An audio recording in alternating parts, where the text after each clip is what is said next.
three presenters are here, so I'll kick this off and welcome everybody. We're planning on doing this every week at this time. We really like to help small businesses get through this. And please, if you have other topics that you'd like us to talk about, let me know, or let Jeannie know, or Tom know, and we'll get speakers to address those topics. We want to make sure that first everybody is aware of the programs that are available and how to access those programs. And if the worst case scenario plays out and those programs aren't enough, then how you can analyze what you're going to do next. And moving forward, if what you're going to do next involves starting a business, we want to talk a little bit about business incubators and how they can help. So first, we're going to hear from Tom Murdock, who's done a great job of tracking the different packages that are available and how to access them. Tom runs the Western New York Incubator Network, or WIN. It's a network of 11 incubators in the western part of the state. We all run incubators, and we all depend on Tom for a lot of help that he provides us, telling us about best practices that we have amongst us. It also provides us some programming. But Tom recently has taken on the task of, when we all get ideas for or hear about packages that are available, we send them to Tom and say, hey, here's another one. Figure it out. So it allows us to be freed up to do other things while Tom analyzes the packages that are available. And he's really spent an awful lot of time on the SBA program that's available through the CARES Act. So with that, Tom. Sure. Well, thank you, Pat. Always a pleasure. I'm just going to take a second. I've got to share my screen, I guess. So I'm going to do that. And go back. So nice to meet everyone. I know a bunch of names and faces on the line, but not necessarily everyone. So it's good to digital elbow bump with those of you who I haven't met or I'm meeting for the first time here. And Pat said, my name is Tom Murdock. I am one of these people. I grew up wanting to work in economic development. And so that was true before I even really had the words for it. So some kids want to be basketball players or race car drivers or firemen. And I wanted to do this kind of stuff, helping companies here in our region. And so I get to do this all day, every day, supporting incubator companies. And I do this from a perch at the University of Buffalo. So we have a grant that comes in every year from the state to better support incubators and incubator companies in the western part of the state. So that's kind of who I am and what I do. So I mentioned that I do this from UB. I reside in what we call UB Business and Entrepreneur Partnerships, which is the economic development arm of the university. And we have a whole bunch of programs that support a whole bunch of companies. And this WIN, Western New York Incubator Network, is just one part, and that's what I happen to look after. So in any given year, our group at UB, we're supporting dozens and dozens of companies that are creating hundreds of new jobs in Western New York through incubation programs, through technology development programs. And so this is specifically it. This is WIN, the Western New York Incubator Network. There are we operate under the Innovation Hotspots program, which comes through the state, and there are 10 hotspots around the state. Each has a different name. So if you look at the capital region, they go to market as Innovate 518. If you look at the southern tier, they're called the Southern Tier Startup Alliance. So those are organizations that you'll see as you travel around the state. And here we're WIN, or Western New York Incubator Network, which Steve Poland, who used to run Z80, is the one who came up with the name. So we have 11 partner incubators that we have MOUs with, and generally the arrangement is that we provide services to companies in those incubators. And it was probably about a year ago that Pat and I hammered out an MOU to bring TReC into the WIN consortium, which we were able to do before TReC even opened because of Pat's track record with everything that he had done in his previous role on the medical campus. So I have this great job. I get to help early stage companies all day, every day. And I'm sure like a lot of you, I was starting to feel a little helpless a couple of weeks ago when the world started to crash all around us. And I just kind of took it as a mission to start researching the programs that were emerging. And it was kind of frustrating for me because there were a whole lot of announcements about what was going on and a whole lot of high-level FAQs that weren't really getting anyone the assistance that they needed. And so I kind of made it my mission to really understand what was coming out and to try and cut through the clutter and answer it in the context of what would be of interest for early stage incubator based companies. So what I'd like to do is kind of walk you through what, and if I guess the normal course of work for WIN, we're applying tax incentives to early stage companies. We have a consulting fund to help early stage companies pass specific development milestones. We have a program that we can deploy to help them raise money for the first time. We have a set of service providers with pre-negotiated rates. So if you need a law firm, we can offer you a good, better, and best option at a trusted negotiated rate so that you're not Googling law firm Buffalo and looking through the 1,000 examples. So that's our work in the best of times. Last year, if you think about 2018, 2019, in the 11 incubators, at any given point, there are probably about 250 companies in those incubators. The companies that we provide services to, I approach for a letter at the end of the year saying what they accomplished. So did they create jobs? Did they raise money? Did they sell more? And generally what we see is that the numbers for several years have been really good. I pulled the extreme outliers out. So we had ACB auctions, for example, created hundreds of jobs. And so when I pull the outliers like them out, we supported about 60 companies last year and they created about 60 jobs. So that's a real countable number that you can count individually, and it's ones and twos at a time. And I've always been really proud of that. So things were good. And then the coronavirus happened. And so kind of took it as my mission to research what was out there and understand it for individual companies. And so seeing things like Facebook makes this big announcement, we have $100 million available, but no details. And Cisco says we have $225 million available, but no details. And then the granddaddy of them all was what's called the CARES Act, which is an acronym, and it's essentially the $2.2 trillion stimulus package that went through Congress and then finally the White House on Friday. And so that was 800 pages long, and good luck making sense of it, right? And so I spent the weekend trying to make sense of that. And essentially what it boils down to is that the CARES Act is home to the most relevant opportunities right now for startup companies. And I'll kind of walk you through them here. So the first one is called the Paycheck Protection Program. And basically the math here is that you can take 2.5 times your monthly payroll and apply for a loan through your bank, which is backstopped by the government. And this is going to be live on Friday, supposedly. And that is money that would be deployed quickly for companies that are committing to keeping their staff or have already made cuts and want to bring their staff back.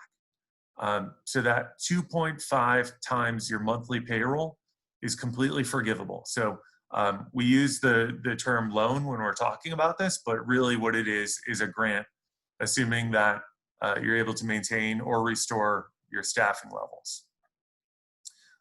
So that is really any company with fewer than 500 employees is eligible for this. And it's done through the banks, which is kind of interesting and different. And the thought there is that the banks are going to be able to move a lot faster than the federal government would be able to. So assuming your monthly payroll, assuming 2.5 times your monthly payroll exceeds $10,000, we think this is going to be the path for companies to pursue. There's another option as well, and people can ask me questions once I get through these. The other option is called an EIDL, which is an SBA disaster recovery loan. And essentially, the SBA has a program in place to deploy when there's a disaster. And so you think about there's a hurricane, companies are displaced by that, and they deploy this disaster loan methodology. And so EIDL is essentially a ramped up version of that and offers companies a couple of things. So you can apply for a loan up to $2 million. The first $200,000 of that is does not require any collateral. And the first $10,000 of that is going to be forgivable as a loan. So it's really a $10,000 grant opportunity. You do this application through the SBA directly on their website, and the SBA traditionally is looking for all kinds of documentation. So when I first started researching this opportunity, they were looking for 12 months of financial statements, monthly cash flow statements, your most recent P&L, your current balance sheet, a listing of liabilities, and that has since been significantly walked back. There are some specific mechanics for the way that the application works. For example, there's no way to save your work before you submit it. You're not really getting a confirmation over email after you hit submit. And so there are a lot of quirks, and so I've got some best practices that I can get to people if you're interested in this as well. I'm seeing some companies are applying for both the Paycheck Protection Program and the EIDL loan, and you can do both. A lot are choosing to apply for both because standard advice from the SBA is saying you should apply, and then you can always decide later whether or not you want to accept the funds once you've been accepted into the program. But you can do both. If you do both, then that $10,000 that you get as the grant from the EIDL would be subtracted from your total benefit that you would get from the Paycheck Protection Program. So that's something worth noting. If you think about the normal course of business for me, I'm supporting incubator companies, which means they're scalable, they're technology driven, they're trying to raise venture capital. Generally, the SBA is not a source of funding. SBA loans are not a source of funding. The SBIR and STTR programs are. But SBA loans are not a traditional source of funding for our companies. And so I haven't done as much research here, but a traditional SBA loan, a small business loan, is called a 7A loan. And those are still out there. And for companies that already have a relationship with one of those, terms have been loosened so that they're more attractive to you now. And so those loans are done through a bank, and you just need to contact your banker on that front, and they can walk you through the details there. The other thing is that unemployment benefits have been expanded, and so unemployment insurance is traditionally done through the state, and that continues to be so. And in New York, I'm going to use a really rough number here. I believe you cap out at $400 and change for a weekly benefit from unemployment insurance. And that goes for a period of 6 months.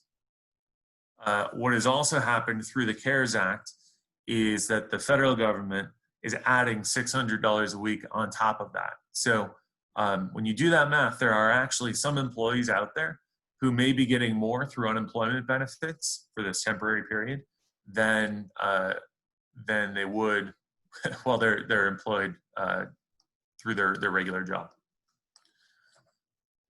A couple of other things. So that now we step away from the CARES Act and some other things that I've been finding that have been really impactful. So the Business Incubator Association, BIA-NYS, which we like to joke is not to be confused with the Brain Injury Association of New York State. That's BIANYS.org or BIANYS.com.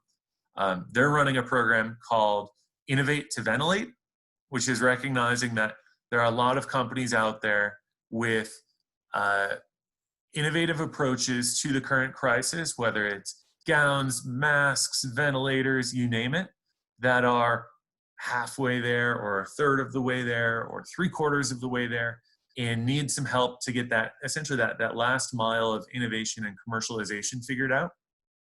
So I'm on the board of BIA NYS. Our executive director is a former state legislator.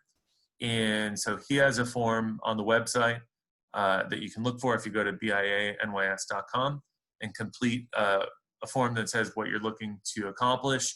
And he's now doing weekly calls to facilitate introductions on that front. The other thing that is coming up quite a bit is how to be a supplier to New York State. So let's say you can quickly provide masks, gowns, whatever it is. And that information is available really on the front page of ESD, Empire State Development's website. And they have the FDA guidelines for those kinds of equipment and what needs to happen. Up until yesterday, they had an email address that they were saying, just email us your info. And now there's a quick form that you can fill out on the website. They are being responsive. I have talked to a couple of companies that are now getting purchase orders through this. And I know traditionally when I see like a form on a government website, I think, okay, this is never going to see the light of day. But these are moving forward. So there's clearly a big need. And then the last thing that I'm going to share before we can jump into questions is LISC, which is a national nonprofit called Local Initiatives Support Corporation. And they have a big grant from Verizon that they're mobilizing to help small businesses as well. And this is a big national nonprofit, but Buffalo is one of a handful of cities where they have an office. And so companies in the census tracts that LISC supports, which are Buffalo and Niagara Falls, have essentially an outsized chance to get a $10,000 grant through LISC and Verizon. And those applications are open now through the 4th, which is Saturday. So that's a lot of information. I'm sure people have a lot of questions. One other thing that I should mention, if I go back to the funding components of the CARES Act, the disaster or EIDL loans, they are saying that they are looking to get those deployed within a matter of 3 days. So you complete your application, it's approved, and then 3 days to get money into your bank account. And that recognizes that there's a huge need right now. And then with regard to the Paycheck Protection Program, they're looking at a turnaround of about a week there. Applications for that are not yet open. They'll be open supposedly through the banks on Friday. You see the Western New York Incubator's URL at the bottom here. And that's our website for WIN. I've been blogging on there to pull all of this together in an FAQ form that's relevant to startup companies rather than sifting through the thousands of documents that are emerging. It's become a really popular thing to generate a blog post that links to all the lists of lists, and really everyone's heads are spinning right now. And I know no one needs a list of lists, but you need some actual intelligence. And so that's what we're trying to put up on the WIN website right now. This is me. This is my contact information. If you want to reach out to me, I'm happy to get you the information that I have. And I'm happy to answer any questions that you guys have at this point too. Or if you want, Pat, I don't know if we want to hold questions until you present or. Let's hold questions at the end because I want Jeannine to talk about what happens in the worst case scenario. We know, I just watched CBC News. Luckily in this part of the world, I can get Canadian television, which is a little less polarizing than American television. So I watched that, and I just heard that the Canadian small business lobbying group, whatever they're called there, they're forecasting 1/3 of small businesses in Canada are not going to make it through this crisis.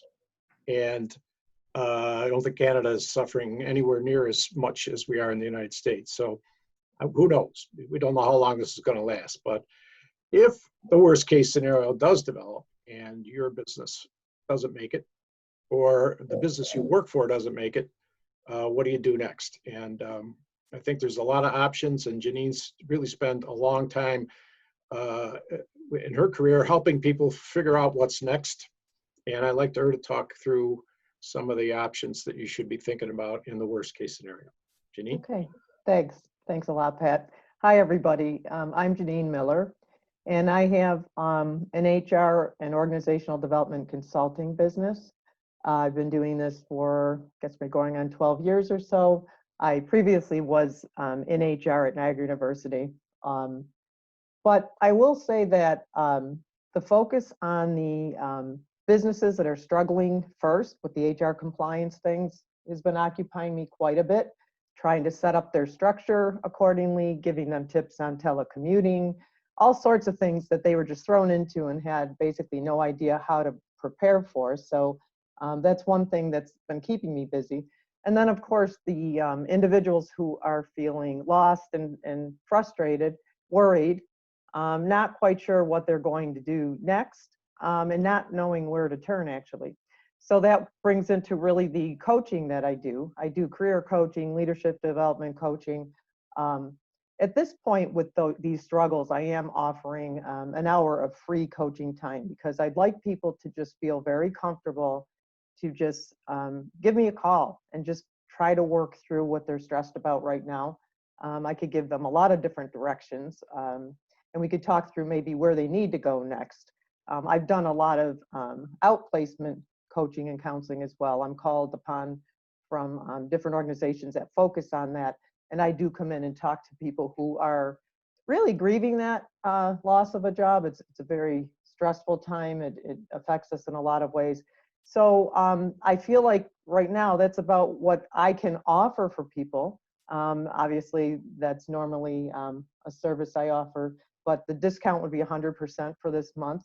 And so if you know anybody struggling, I would encourage you to bring them to this site. I'll post it here in the chat. Give you, whoops. I'm not sure that's what it is. Let me just try to save it here again. Just for easy access, but there'll be a discount code, so they would get that upon and checking this out. So what it would do is really just, again, talk through what they think they might need, and then we would go from there. It's kind of wide open. I have extensive experience with people in career transitions and also small business people who are just basically struggling because they don't know how to juggle the workforce right now. They're coming at them from all different directions, and there's a lot of emotional stress related to that. So that's what I'm really going to focus on right now. I know Pat and I are thinking of doing these every week and trying to get a hot topic every week. We would also appreciate any ideas that any of you have that you would like us to cover, because we can invite people who are professionals for any given topic, but also, you know, cover those that we can handle as well. So I think there'd be a lot of questions for Tom, so I don't want to take up a lot of time right now with this, but just know that I'm out there, and if you know anybody that would benefit from even just talking through how they're feeling right now, I'd be certainly happy to do that, and I'm here for them. So Pat, you want to open up for questions? Thanks, Jeannine. I just want to talk briefly about one of the options that might be available to somebody that needs a career change, and that's starting your own business. And I'll ask Tom to jump in if I leave anything out, but I'm just going to talk specifically about what business incubators have to offer, and specifically what we have at TReC in Niagara Falls, because I'm most conversant with TReC at the present time. First of all, we provide a place to work. It's pretty important. It isn't your spare bedroom. It isn't a Starbucks. It's a place to work where there's other people going through the same kind of trials and tribulations of starting your own business. It has most of the things you need to run a business: awesome Wi-Fi, printers and print services, and the most important thing in incubators we found is coffee. So at TReC, we have free, when we're open, we have free coffee 24/7. We also provide an address. We have mailboxes. It's not your house. It's not a P.O. box. It's a street address. Like all the rest of TReC, if you're a member of TReC, you have access to that mailbox 24/7, 365 every day. You can just come in there. You don't have to go in TReC. You can just get your mail and leave. Some people actually just use us for an address and aren't members, so you can rent a mailbox alone. Most importantly, though, we have guides. Jeannine's one of those guides. Guides to help you climb the entrepreneurial mountain, to take the trek up the entrepreneurial mountain. We really haven't suspended our operations, but we've moved almost everything online. So our guards are still available, but now you can't go in and talk to them. You can talk to them though by phone or video chats. Our website is trecbynGTI.com, TRECBYNGTI.com. All of the guides are listed there. And there is also a calendar there that says when they would normally be in the place. That's probably the best time to reach out and to try to talk to them, because that's time that they've set aside to help TReC members. We also have sessions that we've now moved to online sessions, but we've talked about things like cash flow, utilizing LinkedIn, protecting your IP, creative problem solving, lots of different educational things that are interesting to both entrepreneurs and early stage businesses, as well as more established businesses. So Tom has access to all 11 incubators in the western part of the state, so they're all a little different. We probably have more of a small business bent than a lot of the research, a lot of the incubators that are coming out of research institutions like Roswell Park or University of Buffalo. But Tom, if I left anything out, please chip in. If not, happy to open this up to questions. And I agree with Jeannine, probably most of them are going to be for Tom. I have the first one because I have the mic. You mentioned the disaster loans, Tom, SBA disaster loans. I didn't hear you. You might have said this. Has a lot more money been put into that pot? So there's more money available than normally for disaster loans? Yeah, I don't even know the number, but we're talking in the billions. Okay, so there's more money available. The other part of it is when you get into the disaster loans, you need to be in a disaster area to qualify. New York is, and the whole country is not yet. So we have a bit of a head start there too. Good. Pat, there is a question or few on here from Mike. Mike, did you want to verbally ask these? There's quite a few, so maybe prioritize a couple of things that you're looking at here. I think Mike's on mute because of his kids. Yeah, I just didn't know if he wanted to come on. One of the questions is, what do you recommend that small business owners tell their staff when they have to lay off a % of staff? I mean, this is one of the easier times to do that because it's kind of clear to most people why they have to do it. I have found that as emotionally difficult as it is, it's not a difficult thing to explain right now. So unlike, obviously, previous layoffs, what are you seeing that others are doing that is helpful? The people who are contacting me, I'm recommending, honestly, that they offer some kind of support just as what I'm giving in terms of coaching. That's, you know, if you go to an outplacement agency, that's what they would do. They would try to coach people through, try to get them on a new path, maybe help them with what they, you know, resume writing, whatever it might be. So I think that, again, people that I'm talking to, I'm offering that support to them. So I think that's a big benefit for them, and almost all they can do at this point is give them off to somebody else who can try to help them for their future, or at least talk through it. Let's see. With notice that Delaware North and other large corps are laying off, how can a small business owner make current staff feel secure in employment? You cannot do that. Unfortunately, again, that's not hard to explain given the levity of this particular problem. The most they can do is stay in touch with these people and, again, offer them outside resources as they learn about them to talk through it. Some organizations have EAP. I am recommending that if they do contract with EAP, they make that continue for a while so that their employees can take advantage of that. Let's see. And I honestly wouldn't know forecasts. You know, these are all things that we wouldn't know at the time in terms of what's going to happen. I mean, the biggest thing right now with what we're dealing with is uncertainty. And so it's very difficult to predict how this is going to play out. I would say, though, that if organizations just stop and take the time now, though, and plan for the future, instead of thinking this is just gloom and doom, just assume that the minute this shuts off, they're going to be business as usual. They need to be better prepared for that moment, and they have time to do so. So I'm doing a lot with organization structure. Some people are finding that the positions that they, thought were essential, they're realizing maybe they aren't, so they're going to have to tighten the belt and do a different organization plan. So it can be working smarter for the future. This forces everybody to look at that again. And I'm always one person that thinks that there's a silver lining with everything. And I really see actually a lot of positive things that can come out of this. And it's just having people focus positively, developing their own skills. I think, leaders need to stop and say, you know what, none of us are perfect. What else can they do? So again, start taking some courses, get some coaching, whatever it might be. But, constantly working to better yourself, I think, is the way I am spending my time that way personally, but I also would offer that would be a positive way to get through this and know that you'll be in a better place at the other end. I think, let's see. A couple for Tom. Yeah, so I see a couple questions for me on here, both about the essentially like the floor. Is there a minimum size to qualify for these programs? And the answer is no.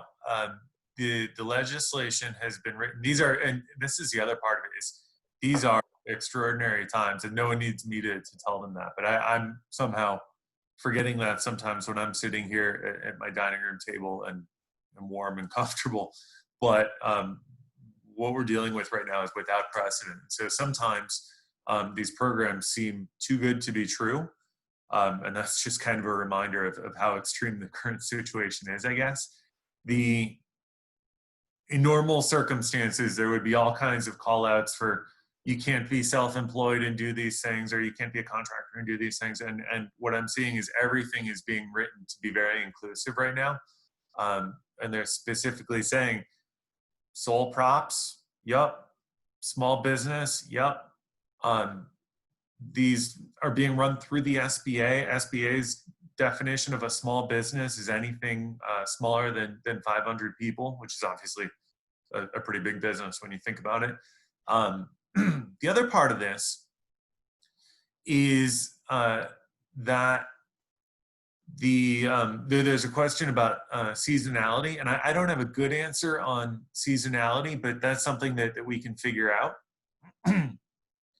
I just want to take a look at the questions again.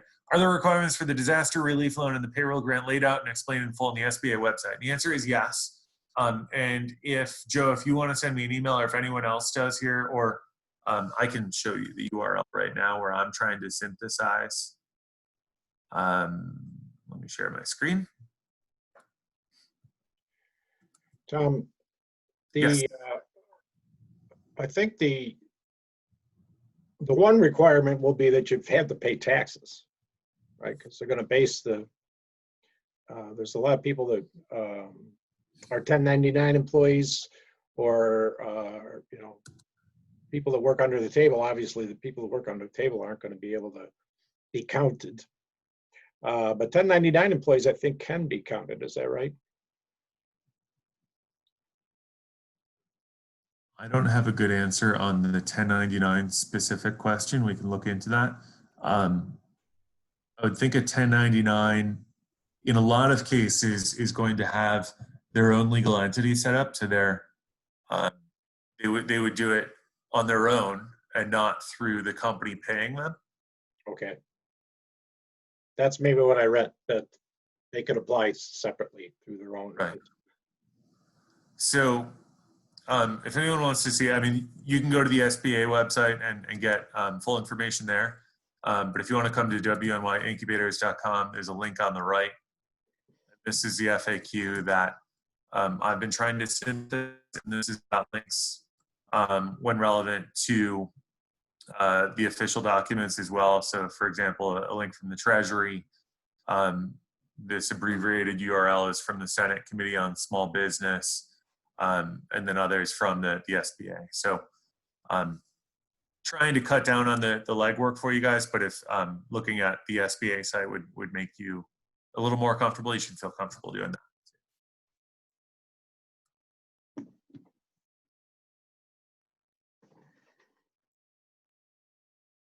Just looking at the... Anyone else? Did every term trying to be inclusive. The other part of this is these are programs about maintaining jobs more so than maintaining taxes. So that's a little different than what we normally see when incentives programs get rolled out. So this is all about jobs, jobs, jobs. And that's kind of the way to start thinking about it. The other thing is, since a lot of us are early stage businesses here, the floor requirement for when you had to have been incorporated was, I think what I saw was February 1st. So usually there are all kinds of carve outs in place to say, you know, you need to have been in business for 3 years or something. And frankly, that's what I thought I was going to see when all of this came out. But they're really pulling out all the stops to try and be inclusive and nimble and frankly, to deploy money. Yeah, I've been impressed with the Stimulus Act. Obviously 600 pages, I don't know much about it, but the parts that I do know about, I'm impressed with. They've really, I think, done the right thing. I was on a call just before this with the National Travel Association and a company called Skift that does travel and tourism research. And primarily that call was about airlines and cruise ships and big hotel chains. And they're all lining up to try to get hold of this money. So one of the things that have concerned Tom and myself has been that the small business community needs to have a voice in Washington. And what we've done is asked our New York State Business Incubator Association, run by a guy named Mark Alessi, to be that voice. There is a National Association of Business Incubators, and frankly, they're a little weak right now. They've had a series of interim presidents, and we think that the state organization is the best vehicle for us to communicate in Washington. Obviously, also in Albany, especially in Albany for Mark, but in Washington. So there are two reasons I bring that up. Number one, if there are issues that you see that are important and that aren't being raised, or even if you don't know if they're being raised or not, because as Tom said, there's been a lot of pleasant surprises in the stimulus bill. But if there are things that we should be talking about, please let Tom or myself know, and we'll let Mark know, and we'll let him be the voice for this, at least for the incubating companies. And then the other thing is, if there are things that you want to talk about on this forum on Wednesdays at 1, let us know. We'll get a speaker that can speak intelligently to it, whatever it is. Okay, so I saw there's one more question on there. Seasonal employees that you just hired for the season. Is it fair to say you're thinking no? There's not going to be a need for them?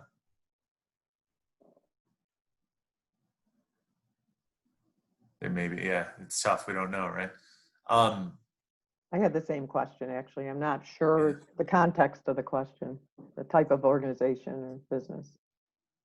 So, oh, there may be no season or for a tour company. Okay. So, all the loan programs that I've been talking about and the grant opportunities, frankly, are coming through the SBA, and they are, so those are those opportunities. And the other part of this is unemployment, which has been stepped up. And so frankly, laid off workers are looking at a benefit for a 4-month period here, at least of $1,000 a week. And the question really gets down to, do those people count and qualify, given that they haven't really started yet for either program? And so, unfortunately, the question, I don't have a firm answer, but I think what's going to have to happen is we're going to have to research that option through the two different channels. So the SBA, and a good way to get a quick answer is Lynn at the Small Business Development Center in Niagara, at NCCC. And Oswald. yeah, she may have some insight on the applicability of these loans for that specific question. And I know Lynn is doing a webinar tomorrow through the UB School of Management. And I can send the details if you want to join on there, or just you can reach out to them too. And the other avenue that you'd want to go through is the state employment protection office, I believe is what they call it, where they're looking at unemployment. You could see if these folks are going to qualify there. I know in traditional times, unemployment requires that you've got a record of 3 months of employment somewhere. Mm-hmm. Actually, Jeannine, I'm sure you actually know this well better than I do. Well, yeah, I think in this situation, if it's, I don't know if they're people that are coming back from a previous season or they're brand new hires, but yeah, there'd have to be some track record because they haven't really essentially lost anything yet. You know what I mean? So I don't know where they'd fall. I was interested to see if there was something new through what you're hearing, but in general unemployment, it doesn't appear that they would qualify this because they're not starting yet. There's no job that they've lost at this point. I don't know if I would just be so quick to let them go. I mean, are they on the payroll at all? Are they doing anything? Or were they? Were they not yet? Okay. So I really think it's an offer pending. I don't even think it's, you know. That was what I was wondering. They worked for other companies. I mean, if they spent the winter hypothetically plowing streets or driveways, they would probably qualify for unemployment based on the track record there. Right. And Jeannine, you're the expert here, but.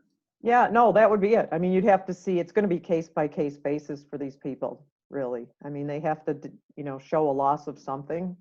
And I think with an upcoming job, I don't think that would be it, but I don't know because they're changing things daily with how they're looking at all of this. So, well, it's something we can look into and talk about next Wednesday with board, hopefully with more definition. I think as we go along, we're getting more and more definition to this. The big wild card in all this is how long is it going to last? And I just heard the Prime Minister of Canada getting roasted by the Canadian press because he couldn't answer that question. And I was like, wow, give the guy a break. I don't think anybody knows when this is going to end. So, and this guy's responsible for a whole country. He has COVID himself too, right? His wife did, yes. Oh, I'm sorry. I was thinking the UK. You know, I'm going to be including my email here. So if you want to write any questions, I think it would be more helpful if I could get a little more context. So even the one that was just mentioned, and if there's any others out there, so we could cover it next time, that would be helpful. So I just sent that to everybody. Hopefully you've got it. And, you know, Pat, I don't know if they have yours, but as we do these, okay, as we do these week to week, you know, we want them as relevant as possible. So questions you have will be more helpful in helping us get a focus on what to cover in these sessions. So thanks. Tom, just in thinking of that last question with regard to being able to employ those individuals when they had just started, I thought that I had read something, and forgive me if this is misinformation, but might want to look into it, that the payroll protection is forgiven if you are able to maintain the same staffing level, I believe at the beginning of the new year for, I want to say 4 to 6 months. So it might stand to reason that if he kept them on, that the payroll protection loan and was able to sustain them through that period, that money would be forgiven and would keep them employed. Am I thinking wrong, or is that, you think? That's what they're trying to do. Yeah. Yeah. To just think about in normal times, to get 2.5 times your monthly payroll given to you is Amazing. Crazy. And that's where we are right now, though. Yeah. Yeah, I think I know the company that's asking that question, and they're a TReC member, so they've I've seen them interviewing, and they've got these people ready to go. But now, obviously, no one's coming to Niagara Falls to take a tour. So So the theoretically, tour they could say- there might not be I see. Okay. they could hire them and then have them do what? I don't know, but probably this payroll protection plan might pay for them. Now, the hotels we see, we're familiar with some hotels that are keeping people on, and they're painting rooms, and Right. they're doing sales and things like that. But now they're painting rooms, so the tour company thing is a bit of an outlier. But maybe we can have them pay TReC. Just kidding. Paint over your quick roads, man, right? Do that.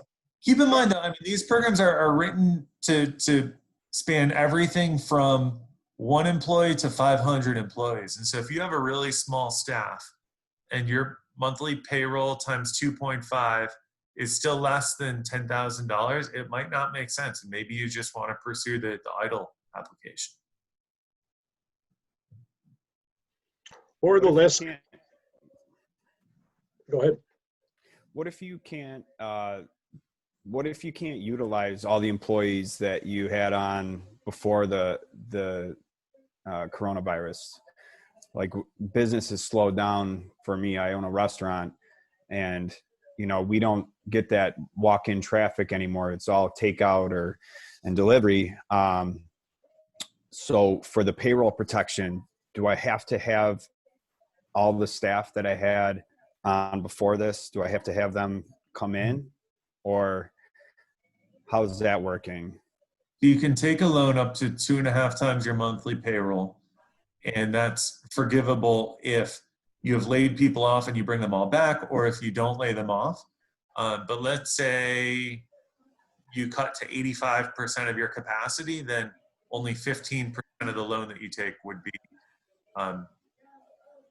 repayable, essentially due back. And that's at attractive interest rates too. Okay. Thank you. Yep. So, Joe, what the hotels are doing is having people paint, do other things. I just don't know in a restaurant how much of that's viable.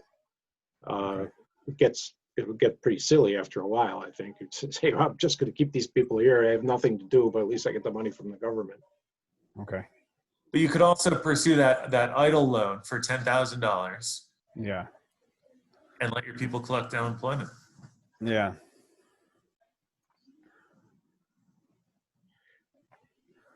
I don't know much about the LISC Verizon thing, but that's a $10,000 loan.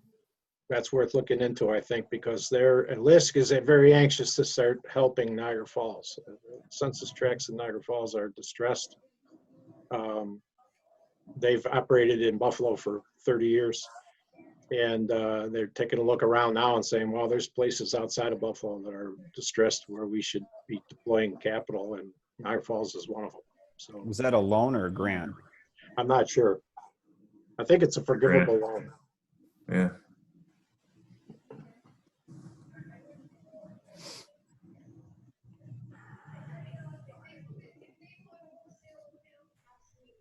Anybody else?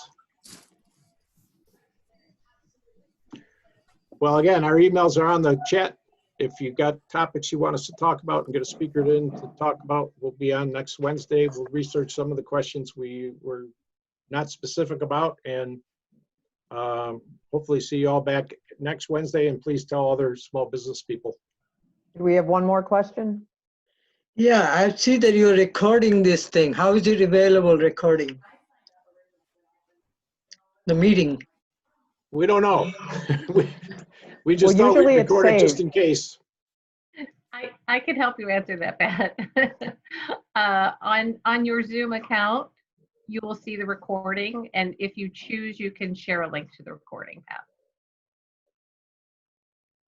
Yeah, we knew we wanted to record it. We didn't know if there'd be a need for it, but just in case there was, we thought we'd record it. And if anybody wants a copy of the recording, please leave your email address in the chat. Why don't we get to see you, Roscoe? I haven't had a haircut in 2 months, so I don't know if I want to be showing my face around. So, and Pat and Jeannine, I think the idea here is that you guys will be constant on these in future weeks, and I'm going to rotate out, but I'm certainly available if anyone wants to reach out to me. You've got my contact information, and just because I'm not presenting on future ones doesn't mean that I'm not happy to help. So Thank you. It was very helpful. Your content was very helpful today. Thanks, Tom. Thank you. I think we want you on next week, Tom. Stick around a while. Yeah. All right. Thank you, Survival's everyone. number one. Number one goal here is survival. We want to get the businesses to survive. So your content was helpful. Thank you, Tom. Good. Thank you. Okay. Thanks, everyone. We all set? Have a good day. Thanks, everyone. Thank you. You too. Take care. Bye-bye. Bye now.